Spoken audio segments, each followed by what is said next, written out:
then everyone said no, but Nanny gave me some money. So then we went to the shop, and this was the toy I got.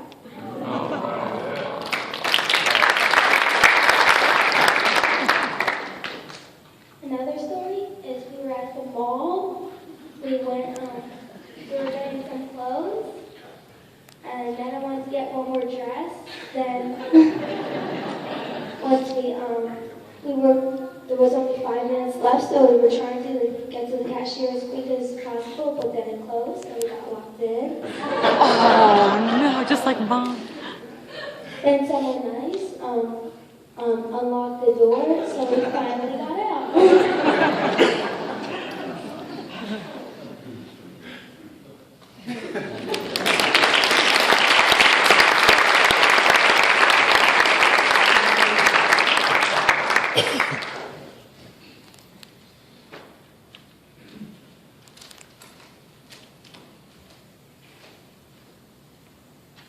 Hi, I'm Tyler, Joanne's son-in-law, Renee's husband, and I just wanted to share a few stories to express how Joanne affected my life and my family's life. So, really, I've known Joanne for about 13 years since I've been with Renee. And during that time, she's been a role model as far as my faith and my relationship with Jesus. And she's been very influential on me and on my family.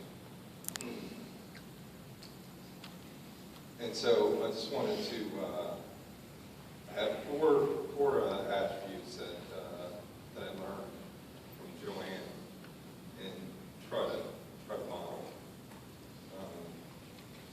The first is her faith, and Pastor Jerry touched his son already, and her battle that she went through here was just one of many examples of how strong her faith was.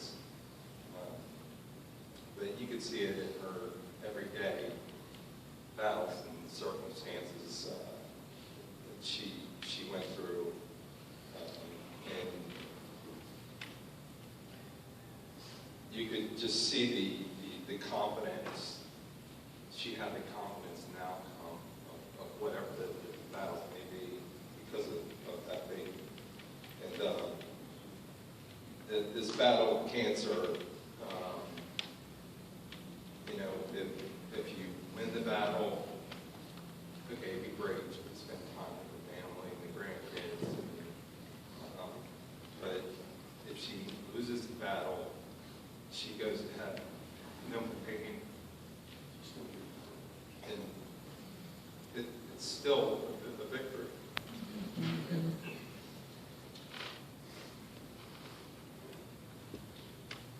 So it's easy to be confident when you're going into a battle of any type.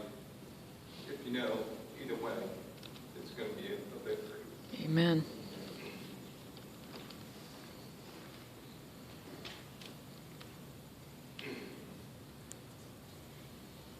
And I have a story I like to tell people. I can. About 2 years ago, it was at night, I was praying with Kyle. So he was 7 at the time.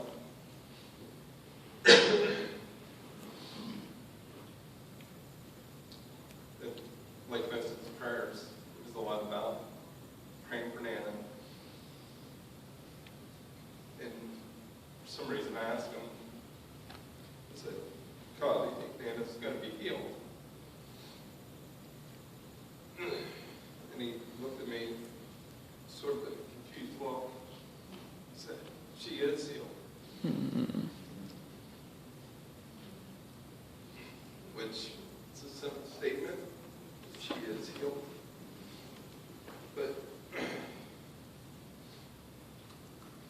depth of the understanding of the faith, she is healed. Not she will be healed.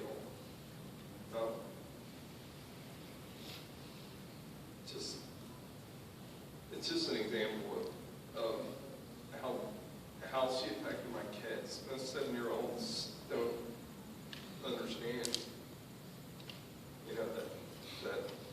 that depth of faith and understanding. I had a couple more pages, but I think I'll stop there.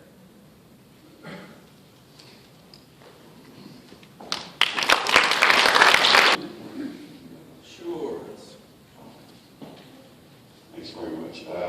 Bear with me. We try to do this, guys. First, I would like to acknowledge my Lord and my Savior, Jesus Christ. I would like to say that publicly. Secondly, I would like to acknowledge my sister, and I would like to acknowledge her husband, Bill, her kids, Billy and Renee, for what they did during this time of my sister's suffering. Billy, you were relentless. You wouldn't give up. You were like a bulldog, and she was too. And you didn't give her a longer life. You assisted her in her battle for a longer life, because that's what she wanted. And I remember the doctor said, I asked the doctor 6 months ago, I said, Doc, I said, how long? And he said, maybe a day. 6 months later, I asked your mom, how much, Joanne, how much? She said, maybe a day. I was, the other night, I'm watching The Passion of the Christ, and before Jesus got his body ripped apart and torn and shattered and tattered and scattered, he looked up and he said, you see the passion? And he said, Father, he said, my heart is ready. My heart is ready. I know what I'm supposed to do. I'm here and I'm ready. Let's do this. Because you can destroy the body, the flesh, and you can kill. But you can't take this. And Joanne was battered, tattered, scattered, shattered, her body, but her heart was ready. Because she knew what was coming. It was hard, her body, but her heart was ready. And I got a glimpse of her. I actually saw, because she could see her last couple of months. But the moment of her departure, I'm not going to tell you I saw the picture, but I did. The moment of her departure, she sat up, and her eyes were looking up, and they were open so wide. She was like in shock and awe of what she was seeing, and she was almost like because it was over, but it wasn't over. It was the beginning. Amen. The beginning of something new. She went home because, like Jesus did say, when I return, I will take you to myself, so that where I am, you will be also. And that's where she's at right now. It's not a feel-good story. It's not something we just say when people no longer, hey, this is the truth. Kids, let me tell you, this is the truth. It's true. And if anybody tells you different, tell them I'm seeing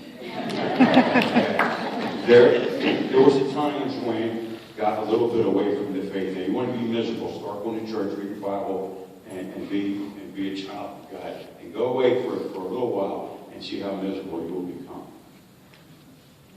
But she, as the prodigal daughter, let's say prodigal daughter, not son in this case, she taught me that the story of the prodigal son was not about the prodigal son.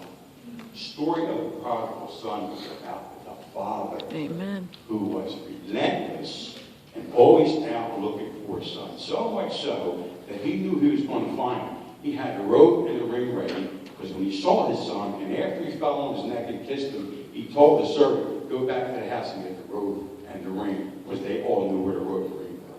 Because I think the father said, if I die, before he comes back, give him the robe and ring, because he's my son. So Joanne knew that love, understood that love, and lived out that love. And that's why everything I hear, how much love she had, and she gave it out.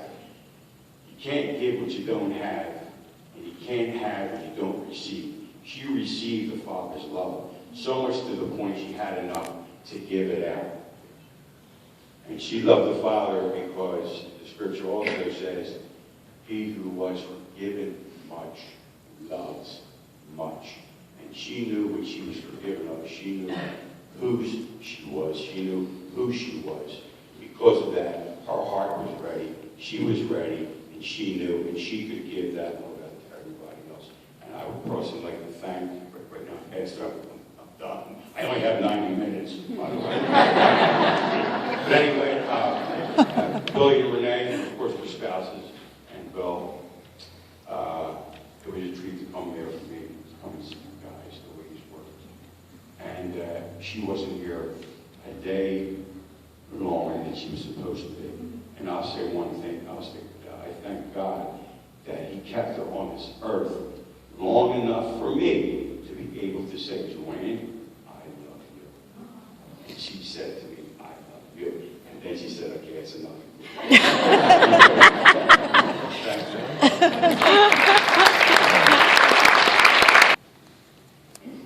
My sister lived in Delaware. Well, most of her married life. We were neighbors within 2 miles of the house all the time, so I've seen her a lot. For the last few years, she said, one of the stands every Monday night for half-price burgers. So we would go over there, always had a nice time. Everybody knew her. She had everybody, always uplifted. And I always said that her glass wasn't half empty, it wasn't half full, it was always totally full. Her glass was overflowing. So even when she'd come walking, she was always dressed just like she was today. And she had that dress on, and she said, Dad, I got this bump over here on my leg. Can you see it? I said, no, I can't see it. She said, you want to see it? I said, no, it's okay. I don't want to see it. But when she would have pain, she would pump herself. So she talked about it like, she never complained. I just couldn't believe it. You would sit in there, sometimes she would hardly eat anything, but she always wanted to go on that Monday night. And then when I was visiting her the last 9 months, every time I went there, we would pray for healing. I would remind the Lord that said he was 7 years plus, that you're strong. I said, she only got 65. We would pray for King Hezekiah for another 15 years. So we always prayed for healing and all, and that's what she wanted. And I believed for it, that the Lord has his will, and may his will always be done. But a couple times I wanted to talk to her, if you want to go home, I don't want to talk about that. I said, okay, all right, we won't talk about that. We talk about life all the time. She said, I'm not ready to talk about that. But I really enjoyed and thank the Lord that he had her for all those years living around me, then the last few years, every Monday night. And she just helped people, and it showed. She started out as a bank teller. She went to customer service, then she was the manager of the bank. High school education, manager of the Wisconsin Bank.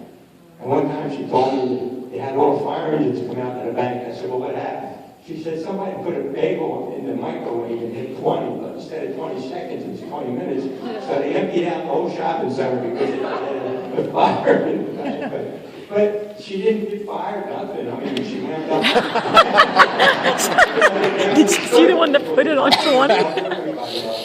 She went up something like, and nobody told me, nobody took care of me that way. She always told me she remembered things I had said to her when she was young and growing up. Ed, you told me this a long time ago. So you have to watch what you tell people because they hear it, they remember. But it was good things. And I appreciated that. And I loved her. Am I going to miss her? For sure. I know where she's at, and I know it's okay. That'll be my end too. But the physical part, Mrs. Joanne, my sister, she was the youngest. Probably I was closer to her because she lived close to me all the time coming up. She just looked up to me, and I appreciated her so much. And I thank God for her 65 years. In Jesus' name, amen.